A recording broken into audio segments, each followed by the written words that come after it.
ಅನೇಕ ಜನರು ಇವರ ನಾಯಕತ್ವದಲ್ಲಿ ಹೋರಾಟವನ್ನು ಮಾಡಿ ಇವತ್ತು ನಾವು ಅನುಭವಿಸ್ತಾ ಇರತಕ್ಕಂಥ ಸ್ವಾತಂತ್ರ್ಯವನ್ನ ತಂದುಕೊಟ್ಟವರು ಎಲ್ಲ ಮಹನೀಯರುಗಳು. ಇವರ ತ್ಯಾಗ ಬಲಿದಾನದಿಂದ ಇವತ್ತು ನಾವು ಸ್ವಾತಂತ್ರ್ಯವನ್ನು ಅನುಭವಿಸ್ತಾ ಇದ್ದೀವಿ.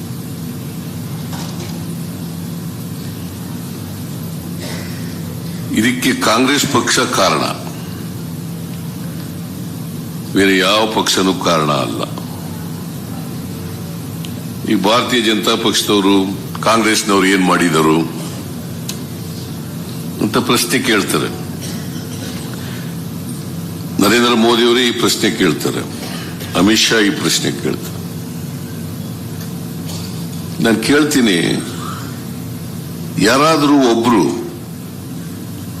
ಭಾರತೀಯ ಜನತಾ ಪಕ್ಷದವರು, ಇಂದಿನ ಜನಸಂಘ ಆಗ್ಬೋದು, RSS ಆಗ್ಬೋದು, ಇವತ್ತಿನ ಬಿಜೆಪಿ ಆಗ್ಬೋದು, ಯಾರು ಒಬ್ರು ದೇಶಕ್ಕೋಸ್ಕರ ಪ್ರಾಣ ತ್ಯಾಗ ಮಾಡಿರ್ತಕ್ಕಂಥ ನಿದರ್ಶನ ಇದೆಯಾ?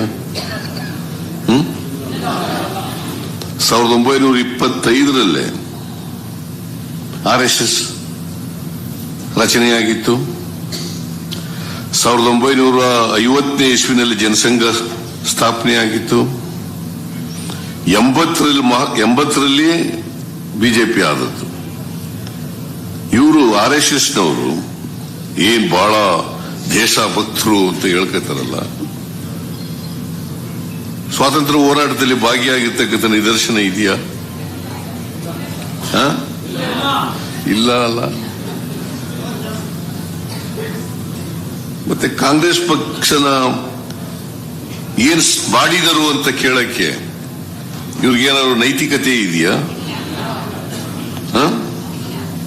ಇದನ್ನ ನಾವು ಜನರಿಗೆ ತಿಳಿಸಬೇಕು. ಏನ್ ಬಹಳ ಹಿಂದುತ್ವದ ಬಗ್ಗೆ ಮಾತಾಡ್ತಾರೆ, ದೇಶಭಕ್ತಿ ಬಗ್ಗೆ ಮಾತಾಡ್ತಾರೆ, ಡಿಸಿಪ್ಲಿನ್ ಬಗ್ಗೆ ಮಾತಾಡ್ತಾರೆ.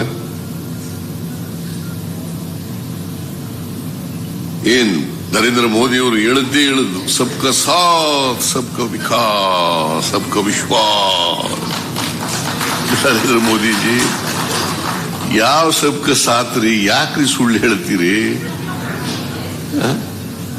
ಏನ್ ನೋಡಿ ಹೆಂಗೆ ಸತ್ಯ ತಲೆ ಮೇಲೆ ಹೊಡೆದಾಗ ಹೇಳ್ತಾರೆ ಸುಳ್ಳನ್ನು. ಸಬ್ಕಾ ಸಾಥ್ ಸಬ್ಕಾ ವಿಕಾಸ್ ಸಬ್ಕಾ ವಿಶ್ವಾಸ್.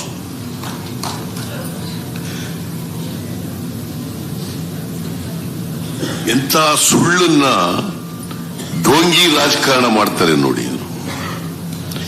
ಈ ಡೋಂಗಿತನ, ಬಿಜೆಪಿ ಡೋಂಗಿತನವನ್ನ ಬಯಲು ಮಾಡಬೇಕಾಗಿರ್ತಕ್ಕಂಥದ್ದು ಕಾಂಗ್ರೆಸ್ ಕಾರ್ಯಕರ್ತರ ಕರ್ತವ್ಯ ಅಂತಕ್ಕಂಥದ್ದನ್ನು ನಾವು ಮರೀಲಿಕ್ಕೆ ಸಾಧ್ಯ. ನಾನು ಕೇಳ್ತೀನಿ, ಜವಾಹರ್ಲಾಲ್ ನೆಹರು ಸ್ವಾತಂತ್ರ್ಯ ಭಾರತದ ಮೊದಲನೇ ಪ್ರಧಾನಮಂತ್ರಿ ಆದರು. ಇವತ್ತೇನಾದ್ರು ಆಧುನಿಕ ಭಾರತ ಆಗಿದ್ರೆ ಅದಕ್ಕೆ ನೆಹರು ಹಾಕಿದಂತ ಅಡಿಪಾಯ ಅಂತಕ್ಕಂಥದ್ದನ್ನ ಮರೀಲಿಕ್ಕೆ ಸಾಧ್ಯ ಇಲ್ಲ. ಇವರು ವಾಜಪೇಯಿ 6 ವರ್ಷ ಇದ್ರು ಪ್ರಧಾನಮಂತ್ರಿಯಾಗಿ. ನರೇಂದ್ರ ಮೋದಿ ಅವರು 10 ವರ್ಷ, 16 ವರ್ಷ ಆಯ್ತು. ಒಂದೇ ಒಂದು ಅಣೆಕಟ್ಟು ಕಟ್ಟಿದಾರ? ಈ ಅಣೆಕಟ್ಟಿಲ್ಲ. ಈ ದೇಶದಲ್ಲಿ ಕಟ್ಟಿರ್ತಕ್ಕಂಥ ಅಣೆಕಟ್ಟೆಲ್ಲ ಕಾಂಗ್ರೆಸ್ ಸರ್ಕಾರ ಇರುವಾಗ ಕಟ್ಟಿರವೇ ಹೊರತು ಬಿಜೆಪಿ ಕಾಲದಲ್ಲಿ ಒಂದೂ ಕಟ್ಟಿಲ್ಲ. ಹೌದಲ್ಲ? 75 ವರ್ಷ ಏನ್ ಮಾಡ್ತು ಕಾಂಗ್ರೆಸ್? ನೀವೇನ್ ಮಾಡಿದ್ರಿ ಹೇಳ್ರಪ್ಪ? ನೀವು ಮಾಡಿದ್ರಿ ಹೇಳಿ. ಆಮೇಲೆ ಕಾಂಗ್ರೆಸ್ ಏನ್ ಮಾಡ್ತು ಅಂತ ಪ್ರಶ್ನೆ ಕೇಳ್ರಿ. ನೀವೇನ್ ಮಾಡಿದ್ರಿ? What is that you have done?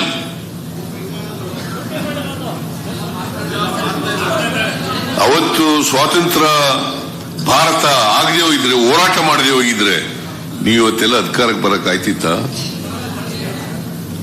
Baba Saheb Ambedkar ಅವರು ಇಂಥ ಸಂವಿಧಾನ ಕೊಡದೆ ಹೋಗಿದ್ರೆ ನೀವು ನರೇಂದ್ರ ಮೋದಿ ಅವರು ಪ್ರಧಾನಮಂತ್ರಿ ಆಗಕ್ಕಾಯ್ತಿತ್ತ? See, these are the questions to be posed to the people who are asking this question. ಅಲ್ಲ, ಸುಮ್ಮನೆ ಏನ್ ಹೇಳೋದು, ಅಸೆಂಬ್ಲಿ ಪಾರ್ಲಿಮೆಂಟ್ ನಲ್ಲೂ ಹೇಳೋದು, ಹೊರಗಡೆನೂ ಹೇಳೋದು.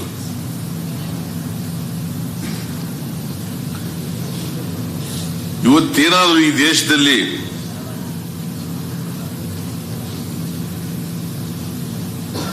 ಇವತ್ತು ಇವ್ರು ಹೇಳಿದ್ರು, ಯಾರು ಡಿಜಿಟಲ್ ಇಂಡಿಯಾ ಅಂತ ಯಾರು ಹೇಳಿದ್ರು? ಈಶ್ವರ್ ಖಂಡ್ರೆ. ಅದಕ್ಕೆ ಅಡಿಪಾಯ ಹಾಕ್ದವ್ರು ಯಾರು? ರಾಜೀವ್ ಗಾಂಧಿ ಅವರಲ್ವಾ?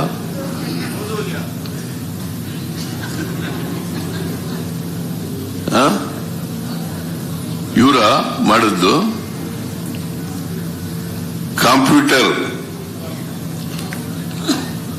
ಮತ್ತೆ ಎಂತದ್ದು ಇದು ಸೈನ್ಸ್ ಟೆಕ್ನಾಲಜಿ ಆಗದೆ ಹೋಗಿ ಬೆಳವಣಿಗೆ ಆಗದೆ ಹೋಗಿದ್ರೆ, ಅದಕ್ಕೆ ಒತ್ತು ಕೊಡದೆ ಹೋಗಿದ್ದಾರೆ. ಇವತ್ತು ಡಿಜಿಟಲ್ ಇಂಡಿಯಾ ಆಯ್ತಿತ್ತ? ಇದಕ್ಕೆಲ್ಲ ಕಾರಣಕರ್ತರು ರಾಜೀವ್ ಗಾಂಧಿ. ಏನೋ ಸುಮ್ಮನೆ ಹೊಡೆಯೋದು, ಬುರುಡೆ ಹೊಡೆಯೋದು ಅಂತ ಢೋಂಗಿ ರಾಜಕಾರಣ.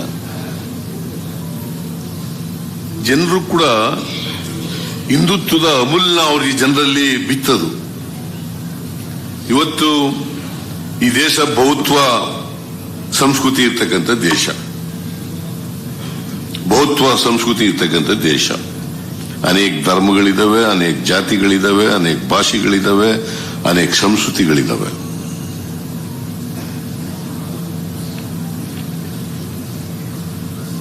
ನೂರ 43 ಕೋಟಿ ಜನಸಂಖ್ಯೆ ಇದೆ ಈ ದೇಶದಲ್ಲಿ. 143 ಕೋಟಿ ಜನರು ಕೂಡ ವಿವಿಧ ಧರ್ಮಗಳಿಗೆ, ವಿವಿಧ ಜಾತಿಗಳಿಗೆ, ವಿವಿಧ ಭಾಷೆಗಳಿಗೆ, ವಿವಿಧ ಸಂಸ್ಕೃತಿಗಳಿಗೆ ಸೇರಿದಂತ ಜನ. ಎಲ್ಲರೂ ಒಟ್ಟಿಗೆ ತಗೊಂಡು ಹೋಗ್ಬೇಕಲ್ಲ.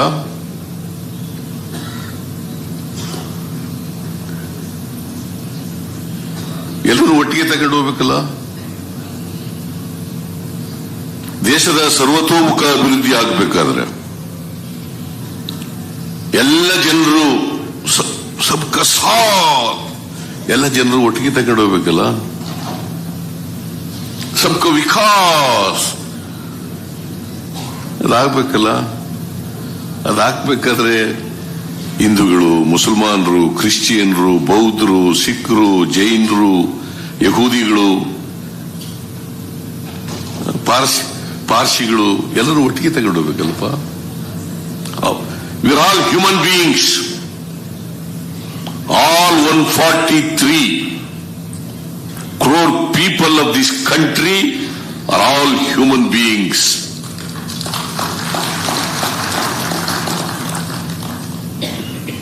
ಇದರಲ್ಲಿ ನಂಬಿಕೆ ಇಟ್ಕೊಂಡಿರ್ತಕ್ಕಂಥದ್ದು ಕಾಂಗ್ರೆಸ್ ಪಕ್ಷ. ಈ ಬಹುಸಂಸ್ಕೃತಿಯಲ್ಲಿ, ವಿವಿಧತೆಯಲ್ಲಿ ಏಕತೆಯನ್ನು ನಾವು ಸಾಧಿಸಬೇಕು. ಅದಕ್ಕೆ ಅಂಬೇಡ್ಕರ್ ಅವರು ಹೇಳಿದ್ರು, ಏನಂತ ಹೇಳಿದ್ರು ಅಂತಂದ್ರೆ, ಸಂವಿಧಾನ ರಚನಾ ಸಮಿತಿ ಇದೆಯಲ್ಲ, ಕಾನ್ಸ್ಟಿಟ್ಯೂಯೆಂಟ್ ಅಸೆಂಬ್ಲಿನಲ್ಲಿ ಏನ್ ಹೇಳಿದ್ರು ಅಂತಂದ್ರೆ, 1949 ನವೆಂಬರ್ 25ನೇ ತಾರೀಕು he made a speech in Constituent Assembly headed by Mr. Rajendra Prasad.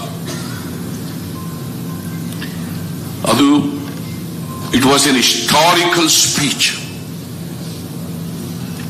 ಅವ್ರು ಏನ್ ಹೇಳ್ತಾರೆ ಅಂದ್ರೆ, ಅಂಬೇಡ್ಕರ್ ಅವರು ಈ ದೇಶದಲ್ಲಿ ವೈರುಧ್ಯತೆ ಇದೆ.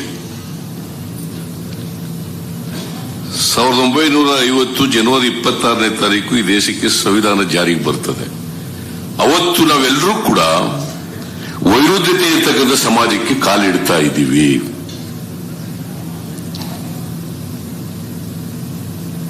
ಆರ್ಥಿಕ ಅಸಮಾನತೆ ಇದೆ, ಸಾಮಾಜಿಕ ಅಸಮಾನತೆ ಇದೆ.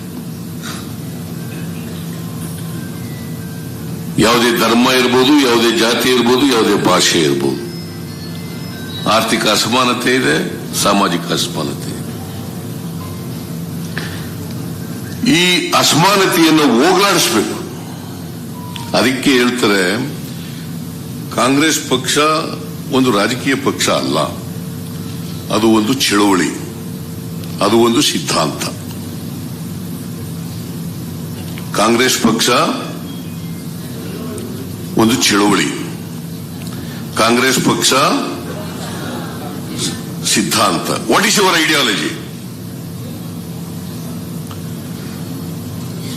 What is the basic principal in our Indian constitution? ಬದಲಾವಣೆ ತರಬೇಕಲ್ಲ, ಸಮಾಜ ನಿರ್ಮಾಣ ಮಾಡಬೇಕಲ್ಲ, ಜಾತಿ ವ್ಯವಸ್ಥೆ ಹೋಗಿ ವರ್ಗ ವ್ಯವಸ್ಥೆ ಹೋಗಿ ಎಲ್ಲರೂ ಸಮಾಜ ನಿರ್ಮಾಣ ಮಾಡ್ತಕ್ಕಂಥದ್ದು ಗುರಿ ಅಲ್ವಾ? ಅದರಲ್ಲಿ ನಂಬಿಕೆ ಇದೆಯೇ ಬಿಜೆಪಿಗೆ? ಅದಕ್ಕೆ ನಂಬಿಕೆ ಇರ್ತಕ್ಕಂಥ ಪಕ್ಷ ಇಡೀ ದೇಶದಲ್ಲಿ ಕಾಂಗ್ರೆಸ್ ಪಕ್ಷ ಮಾತ್ರವೇ ಹೊರತು ಬೇರೆ ಯಾವುದೇ ಪಕ್ಷ ಅಲ್ಲ. ಅದರಿಂದ ನಾವೆಲ್ಲ ಹೆಮ್ಮೆ ಪಡಬೇಕು. ನಾವೆಲ್ಲ ಹೆಮ್ಮೆ ಪಡಬೇಕು. ಈ ಪಕ್ಷದ ಸದಸ್ಯರಾಗಿದ್ದೀವಿ ಅಂತಂದ್ರೆ ಈ ಕಾರಣಕ್ಕೋಸ್ಕರ ಹೆಮ್ಮೆ ಪಡಬೇಕು ಅಲ್ವಾ? ಅಧಿಕಾರ ಸಿಕ್ಕುತ್ತೆ, ಎಲ್ರಿಗೂ ಸಿಕ್ಬಹುದು, ಸಿಕ್ಕದೇ ಇರ್ಬೋದು. ಎಲ್ಲರೂ MLAಗಳಾಗ್ಬೋದು, ಆಗದೇ ಇರ್ಬೋದು. ಎಲ್ಲರೂ ಪಾರ್ಲಿಮೆಂಟ್ ಮೆಂಬರ್ ಆಗ್ಬೋದು, ಆಗದೇ ಇರ್ಬೋದು. ಎಲ್ಲರೂ ಮಂತ್ರಿಗಳಾಗ್ಬೋದು, ಆಗದೇ ಇರ್ಬೋದು. ಎಲ್ಲರೂ ಚೀಫ್ ಮಿನಿಸ್ಟರ್ ಆಗ್ಬೋದು, ಆಗದೇ ಇರ್ಬೋದು. ಪ್ರಧಾನಮಂತ್ರಿಗಳಾಗ್ಬೋದು, ಆಗದೇ ಇರ್ಬೋದು. ಆದರೆ ದೇಶದಲ್ಲಿ ಬದಲಾವಣೆ ತರಬೇಕಲ್ಲ. ಆ ಬದಲಾವಣೆ ತರತಕ್ಕಂಥ ಯಜ್ಞದಲ್ಲಿ ನಾವೆಲ್ಲ ಇದ್ದೀವಿ. ದಿಸ್ ಶುಡ್ ಬಿ ಅವರ ಏಮ್ ಮತ್ತು ಅದನ್ನು ಸಾಧನೆ ಮಾಡಲಿಕ್ಕೆ ನಾವೆಲ್ಲ ಪ್ರಯತ್ನ ಮಾಡಬೇಕು. ಇವತ್ತೇನಾದರೂ ಸ್ವತಂತ್ರ ಬರಲಿಕ್ಕೆ ಹೋರಾಟ ಮಾಡೋದು ಕಾಂಗ್ರೆಸ್ ಪಕ್ಷ. ಸ್ವಾತಂತ್ರ್ಯ ಬಂದ ಮೇಲೆ ಈ ದೇಶ ಕಟ್ಟತಕ್ಕಂಥ ಕೆಲಸ ಮಾಡಿದ್ದು ಕಾಂಗ್ರೆಸ್ ಪಕ್ಷ ಮಾತ್ರ. ಶ್ರೀಮತಿ ಇಂದಿರಾ ಗಾಂಧಿ ಅವ್ರನ್ನ ಇವತ್ತು ಯಾಕೆ ನೆನ್ಕೋತೀವಿ ಅಂತಂದ್ರೆ ಬಡವರ ಪರವಾಗಿ ಕೆಲಸ ಮಾಡಿದ್ರು. ನೆಹರೂರವ್ರನ್ನ ಇವತ್ತಿಗೂ ಯಾಕೆ ನೆನ್ಕೋತೀವಿ ಅಂತಂದ್ರೆ ಆಧುನಿಕ ಭಾರತವನ್ನು ಕಟ್ಟತಕ್ಕಂಥ ಪ್ರಯತ್ನವನ್ನು ಮಾಡಿದ್ರು. ರಾಜೀವ್ ಗಾಂಧಿ ಅವರನ್ನ ಇವತ್ತು ನೆನ್ಕೋತೀವಿ ಅಂತಂದ್ರೆ ಈ ದೇಶ ವಿಜ್ಞಾನದಲ್ಲಿ, ತಂತ್ರಜ್ಞಾನದಲ್ಲಿ ಬೆಳವಣಿಗೆ ಆಗಲಿಕ್ಕೆ ಕಾರಣಕರ್ತರಾದ್ರು. ಯುವಕರಿಗೆ ಅಪಾರವಾದಂತಹ ನಂಬಿಕೆಯನ್ನ ಯುವಕರಲ್ಲಿ ಇಟ್ಟುಕೊಂಡು 18 ವರ್ಷದ ಯುವಕರಿಗೆ ಮತದಾನದ ಹಕ್ಕನ್ನ ಕೊಟ್ಟರು. ಮಹಿಳೆಯರಿಗೆ ರಾಜಕೀಯ ಸ್ವಾತಂತ್ರ್ಯವನ್ನ ಕೊಟ್ಟದ್ದು ರಾಜೀವ್ ಗಾಂಧಿ ಅವರು ಅಂತಕ್ಕಂಥದ್ದು ಮರೀಲಿಕ್ಕೆ ಸಾಧ್ಯ. ಅಲ್ಲಿವರೆಗಿತ್ತ 73rd 74th ಅಮೆಂಡ್ಮೆಂಟ್ ಮಾಡಕ್ಕೂ ಮುಂಚಿತವಾಗಿ ಇರಲಿಲ್ಲ. ಯಾವತ್ತಾರು ಮೀಸಲಾತಿ ಬಗ್ಗೆ ಮಾತಾಡಿದಾರ ಇವರು?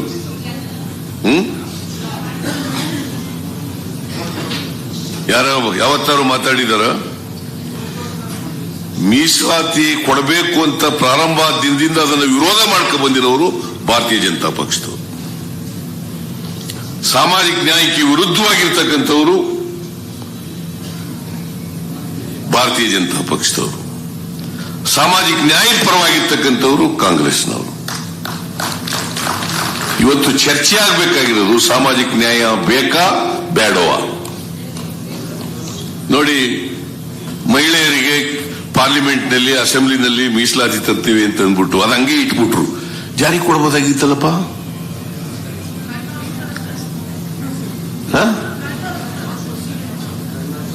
ಈಗಲೇ ಈ ವರ್ಷನೇ ಜಾರಿ ಕೊಡಬಹುದಾಗಿತ್ತು. ಈ ಪಾರ್ಲಿಮೆಂಟ್ ಚುನಾವಣೆಗೆ ಜಾರಿ ಕೊಡಬಹುದಾಗಿತ್ತಲ್ಲ. ಯಾಕೆ ಮಾಡಲಿಲ್ಲ? ಯಾಕಂತಂದ್ರೆ ಅವ್ರಿಗೆ ಸಾಮಾಜಿಕ ನ್ಯಾಯಕ್ಕೆ ಬದ್ಧತೆ ಇಲ್ಲ. ಸಾಮಾಜಿಕ ನ್ಯಾಯಕ್ಕೆ ಬದ್ಧತೆ ಇರ್ತಕ್ಕಂಥದ್ದು ಕಾಂಗ್ರೆಸ್ ಪಕ್ಷಕ್ಕೆ ಮಾತ್ರ. ಕಾಂಗ್ರೆಸ್ ಪಕ್ಷ ಅಧಿಕಾರಕ್ಕೆ ಬಂದ್ರೆ ಈ ಪಾರ್ಲಿಮೆಂಟ್ ನಲ್ಲಿ ನಾವು ಗೆದ್ದು ಅಧಿಕಾರಕ್ಕೆ ಬಂದ ತಕ್ಷಣನೇ ಮಹಿಳೆಯರಿಗೆ ಮೀಸಲಾತಿಯನ್ನು ಕೊಡ್ತಕ್ಕಂಥದ್ದು ಮಾಡ್ತೀವಿ. So it's not only A promise. ನಾವು ಇವತ್ತವರೆಗೆ ಏನೇನು ಪ್ರಾಮಿಸ್ ಮಾಡಿದೀವಿ ಎಲ್ಲ ಜಾರಿ ಮಾಡಿದೀವಿ.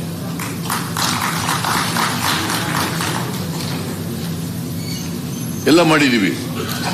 ಈಗ 5 ಗ್ಯಾರಂಟಿಗಳು ಕೊಟ್ಟಿದ್ದ ನಾವು ಜಾರಿ ಮಾಡಿಲ್ವಾ? ಜನವರಿ ಮೊದಲನೇ ವರ್ಷ, ಹೊಸ ವರ್ಷ ಜನವರಿ 12ನೇ ತಾರೀಕಿಗೆ ಶಿವಮೊಗ್ಗದಲ್ಲಿ 5ನೇ ಗ್ಯಾರಂಟಿಗೂ ಕೂಡ ಜಾರಿಗೆ ಕೊಡ್ತೀವಿ. ಅವತ್ತು ನಿರುದ್ಯೋಗಿ ಯುವಕರಿಗೆ ಯುವತಿಯರಿಗೆ ಭತ್ಯೆ ಕೊಡ್ತಕ್ಕಂಥ ಕೆಲಸವನ್ನು ಮಾಡ್ತೀವಿ. ಅವರ ಅಕೌಂಟಿಗೆ ಪದವೀಧರ ನಿರುದ್ಯೋಗಿಗಳಿಗೆ 3,000 ರೂಪಾಯಿ, ಡಿಪ್ಲೊಮಾ ಹೋಲ್ಡರ್ಸ್ಗೆ 1,500 ರೂಪಾಯಿ 2 ವರ್ಷದವರೆಗೆ ಕೊಡ್ತಕ್ಕಂಥ ಕೆಲಸವನ್ನ ಪ್ರಾರಂಭ ಮಾಡ್ತೀವಿ. ಏನ್ ನರೇಂದ್ರ ಮೋದಿ ಅವರು ಹೇಳಿದ್ರು, ಏನಂತ ಹೇಳಿದ್ರು ಗೊತ್ತಾ ನಿಮ್ಗೆ? ಈ ಗ್ಯಾರಂಟಿಗಳನ್ನ ಜಾರಿ ಮಾಡಕ್ ಸಾಧ್ಯ ಇಲ್ಲ, ಮಾಡ್ಬಿಟ್ರೆ ಈ ರಾಜ್ಯದ ಆರ್ಥಿಕ ಪರಿಸ್ಥಿತಿ ದಿವಾಳಿ ಆಗ್ಬಿಡ್ತದೆ. ಯಾರು ಹೇಳಿದ್ದು? Mister Narendra Modi. Mister Narendra Modiji, please listen to me, please listen. ನಾವು 5 ಗ್ಯಾರಂಟಿಗಳನ್ನ ಜಾರಿ ಮಾಡಿದೀವಿ, ಆದ್ರೆ ರಾಜ್ಯದ ಆರ್ಥಿಕತೆ ಸುಭದ್ರವಾಗಿದೆ. Must understand. ಮಾಡಿದೀವಿ, ನುಡಿದಂತೆ ನಡೆದಿದ್ದೀವಿ, ನುಡಿದಂತೆ ನಡೆದಿದ್ದೀವಿ. ಈ ದೇಶದಲ್ಲಿ ಪ್ರಧಾನಮಂತ್ರಿ ಆಗಿದ್ದವರು 12 ವರ್ಷ ಗುಜರಾತ್ ಚೀಫ್ ಮಿನಿಸ್ಟರ್, 10 ವರ್ಷ ಈ ದೇಶದ ಪ್ರಧಾನಮಂತ್ರಿ. ಅವರು ಹೇಳದಂತ ಮಾತು ಹಿಂಗೆ ಜನರಿಗೆ ದಾರಿ ತಪ್ಪಿಸ್ತಕ್ಕಂಥ ಕೆಲಸ ಪ್ರಯತ್ನ ಮಾಡ್ತಾರೆ. ಕಾಂಗ್ರೆಸ್ ಪಕ್ಷ ಇದೆಯಲ್ಲ, ಇವತ್ತು ಈ ದೇಶದ ಸಮಸ್ಯೆಗಳಿಗೆ ಪರಿಹಾರ ಕೊಡ್ತಕ್ಕಂಥ ಶಕ್ತಿ ಇರ್ತಕ್ಕಂಥದ್ದು ಕಾಂಗ್ರೆಸ್ ಪಕ್ಷಕ್ಕೆ ಮಾತ್ರ. ಈ ದೇಶದಲ್ಲಿ ಇನ್ನೂ ಉಳಿದಿರ್ತಕ್ಕಂಥ ಸಮಸ್ಯೆಗಳಿದಾವಲ್ಲ, ಈ ಸಮಸ್ಯೆಗಳಿಗೆಲ್ಲ ಪರಿಹಾರ ಕೊಡ್ತಕ್ಕಂಥದ್ದು ಕಾಂಗ್ರೆಸ್ ಪಕ್ಷ ಮಾತ್ರ. ಅದಕ್ಕೆ ರಾಹುಲ್ ಗಾಂಧಿ ಅವರು ಈ ದೇಶದ ಪ್ರಧಾನಮಂತ್ರಿ ಆಗಬೇಕು.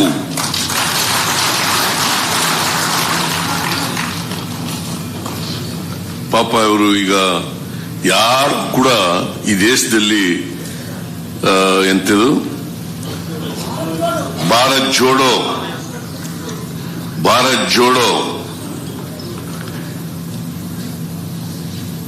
ಮಾಡಿರ್ಲಿಲ್ಲ.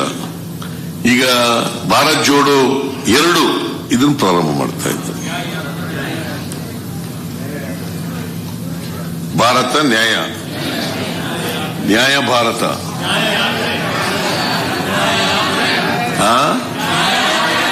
ನ್ಯಾಯ ಯಾತ್ರೆ. ಯಾಕಂದ್ರೆ ಇನ್ನೂ ನಮ್ಮ ದೇಶದಲ್ಲಿ ಎಲ್ರಿಗೂ ನ್ಯಾಯ ಸಿಕ್ಕಿಲ್ಲ. ಎಲ್ರಿಗೂ ನ್ಯಾಯ ಸಿಕ್ಬೇಕು. ಹಿಂದುಳಿದವರಿಗೆ, ದಲಿತರಿಗೆ, ಅಲ್ಪಸಂಖ್ಯಾತರಿಗೆ, ಮಹಿಳೆಯರಿಗೆ ಎಲ್ರಿಗೂ ನ್ಯಾಯ ಸಿಕ್ಬೇಕು. ಅದಕ್ಕೋಸ್ಕರವಾಗಿ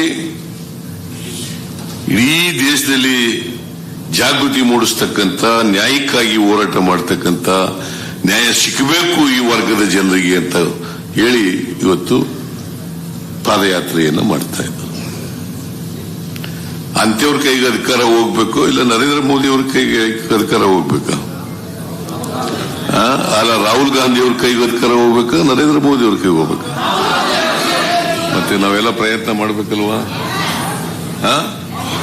ಅದಕ್ಕೆ ನಮ್ಮಲ್ಲಿರ್ತಕ್ಕಂಥ ಎಲ್ಲ ಭಿನ್ನಾಭಿಪ್ರಾಯಗಳನ್ನ ಮರೆತು ಈ ದೇಶಕ್ಕೋಸ್ಕರ, ದೇಶದಲ್ಲಿ ಸಂವಿಧಾನ ರಕ್ಷಣೆ ಮಾಡೋಕ್ಕೋಸ್ಕರ, ದೇಶದ ಬಹುಸಂಸ್ಕೃತಿಯನ್ನು ಉಳಿಸಲಿಕ್ಕೋಸ್ಕರ, ದೇಶದ ಸಾರ್ವಭೌಮತೆಯನ್ನು ಎತ್ತಿಡಲಿಕ್ಕೋಸ್ಕರ, ದೇಶದಲ್ಲಿ ಎಲ್ರಿಗೂ ನ್ಯಾಯ ಕೊಡ್ಲಿಕ್ಕೋಸ್ಕರ ನಾವೆಲ್ಲರೂ ಕೂಡ ಹೋರಾಟ ಮಾಡಿ ಕಾಂಗ್ರೆಸ್ ಪಕ್ಷವನ್ನು ಮತ್ತೆ ಅಧಿಕಾರಕ್ಕೆ ತರಬೇಕು.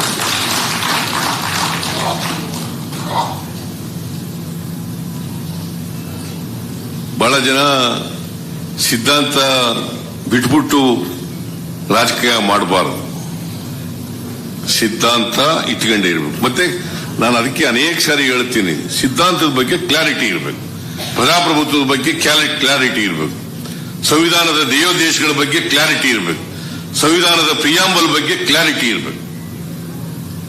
ಆಮೇಲೆ ಕೆಲವರು ಹೇಳೋದು ಸಾಫ್ಟ್ ಹಿಂದುತ್ವ ಅನ್ನೋದು. ಏನಾಗಂದ್ರೆ ಸಾಫ್ಟ್ ಹಿಂದುತ್ವ, ಹಿಂದುತ್ವದಲ್ಲಿ soft, hard, Hindutva I am an Hindu. Hindutva ಬೇರೆ, ಹಿಂದೂ ಬೇರೆ.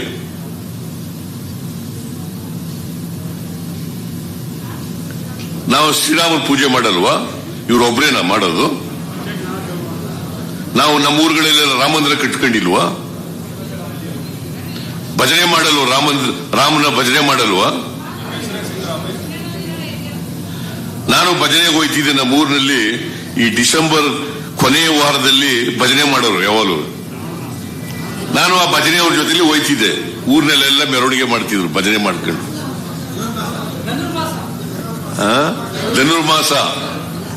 ಧನುರ್ಮಾಸದಲ್ಲಿ ಭಜನೆ ಮಾಡೋರು.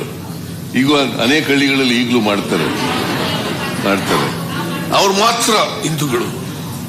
ನಾವೆಲ್ಲ ಯಾರು? ನಾವೆಲ್ಲ ಹಿಂದೂಗಳಲ್ವೋ? We are also Hindus. ಆದರೆ ಈ ದೇಶದ ವ್ಯವಸ್ಥೆ ಬದಲಾವಣೆಗೋಸ್ಕರ ನಾವೆಲ್ಲರೂ ಇರೋದು. ವ್ಯವಸ್ಥೆ ಬದಲಾವಣೆ ಆಗಿದೆ. ಎಲ್ಲರೂ ಮನುಷ್ಯರಾಗಿ ಬಾಳಬೇಕು, ಎಲ್ಲರೂ ಸಮಾನರಾಗಿ ಬಾಳಬೇಕು, ಎಲ್ರಿಗೂ ಸಮಾನ ಅವಕಾಶಗಳು ಇರಬೇಕು.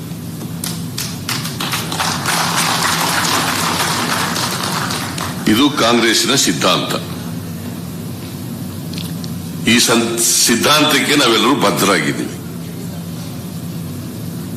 ಅದರಿಂದ ಈ ಬದ್ಧತೆಯಿಂದ ನಾವೆಲ್ಲ ಮುನ್ನುಗ್ಗೋಣ. ದೇಶ ಬದಲಾವಣೆ ಮಾಡಲಿಕ್ಕೆ ಪ್ರಯತ್ನ ಮಾಡೋಣ. ಕಾಂಗ್ರೆಸ್ ಪಕ್ಷ ಅಧಿಕಾರಕ್ಕೆ ತರಲಿಕ್ಕೆ ಪ್ರಯತ್ನ ಮಾಡೋಣ. ರಾಹುಲ್ ಗಾಂಧಿ ಅವ್ರನ್ನ ಪ್ರಧಾನಮಂತ್ರಿ ಮಾಡಲಿಕ್ಕೆ ಪ್ರಯತ್ನ ಮಾಡೋಣ. ಆಗ್ಬೋದಾ? ಮತ್ತೆ ನಿಮ್ಮೆಲ್ಲ